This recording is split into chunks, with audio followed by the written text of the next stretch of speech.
Sahabat Lentera Sabda yang berbahagia, kembali kita berjumpa di hari Jumat tanggal 22 Juli 2022 bersama dengan Gereja Semesta. Hari ini kita merayakan pesta Santa Maria Magdalena, seorang wanita kudus. Melalui Injil Yohanes yang kita dengarkan hari ini, kita kembali diingatkan kisah Maria Magdalena yang menjadi saksi kebangkitan Yesus. Dia dipilih untuk menjadi saksi pertama di mana Yesus telah bangkit dari kubur. Bahkan dia diutus untuk mewartakan kebangkitan itu kepada para murid-murid Yesus sendiri. Lalu siapakah Maria Magdalena? Dari berbagai sumber dalam kitab suci, kita mengenal Maria Magdalena sebagai seorang wanita pendosa. Di tengah masyarakat, hidupnya dipenuhi dengan dosa, hingga dia pun ingin dihukum oleh masyarakat sekitar.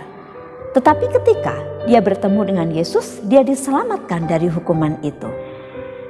Maka itulah saat di mana Maria Magdalena ingin mengalami pertobatan. Dia berani untuk meninggalkan kehidupan kelam, meninggalkan masa lalunya untuk mengikuti Yesus. Ada sebuah kisah lagi. Ketika Yesus berada di rumah seorang Farisi, yaitu Simon, Maria Magdalena datang menghampiri Yesus, menangis dan berlutut di kaki Yesus. Dengan air matanya, dia membasuh kaki Yesus dan menyekanya dengan rambutnya yang panjang dan indah. Saat itulah Maria Magdalena membaluri kaki Yesus dengan minyak yang wangi, yang mahal harganya. Bagi orang-orang Farisi, hal itu dianggap sebagai tindakan yang tidak sopan.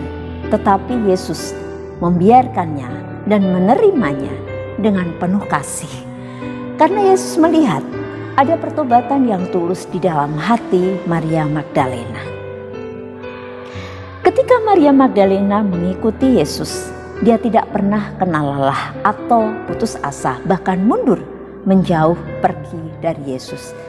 Bahkan ketika Yesus mengalami sengsara dalam penyaliban, Maria Magdalena dengan penuh kesetiaan mengikuti jalan salib Yesus hingga Yesus dimakamkan. Maka tidak heranlah bahwa Maria Magdalena dipilih oleh Allah menjadi saksi pertama kebangkitan Yesus dan menjadi pewarta kebangkitan Yesus. Saudara-saudari yang dikasihi dan mengasihi Tuhan, banyak hal yang bisa kita renungkan dari kisah Maria Magdalena. Pertobatannya dan juga kesetiaannya mengikuti Yesus. Maria tidak pernah takut dengan ancaman atau kesulitan yang harus dia hadapi dengan mengikuti jalan Yesus. Kesetiaan itulah yang akhirnya membuat Maria Magdalena menjadi orang pilihan, mewartakan kebangkitan Yesus sendiri.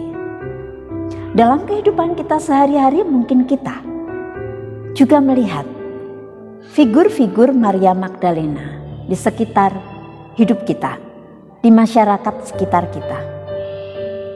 Seringkali kita mudah mencemooh, mudah untuk menilai, bahkan mudah untuk menghakimi. Padahal Allah memberikan kesempatan bagi siapa saja yang berdosa untuk bertobat.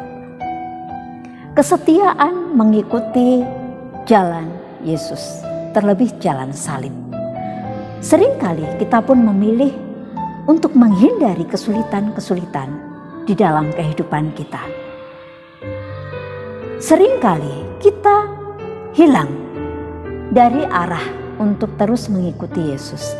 Bahkan ketika Yesus menyapa kita dengan caranya, dengan kesulitan pergulatan yang kita hadapi, kita tidak peka akan sapaan-sapaan Allah yang ingin menyelamatkan kita. Seperti hari ini Maria Magdalena disapa oleh Yesus. ketika dia mengalami begitu sedihnya kehilangan Yesus yang berada di makam, yang baru saja dimakamkan. Hingga dia ingin pergi dari makam itu, tetapi melihat sosok seseorang yang dia anggap sebagai penjaga kubur. Padahal itu adalah Yesus sendiri. Maria Magdalena baru sadar ketika Yesus menyapa Maria Magdalena dengan namanya, Maria.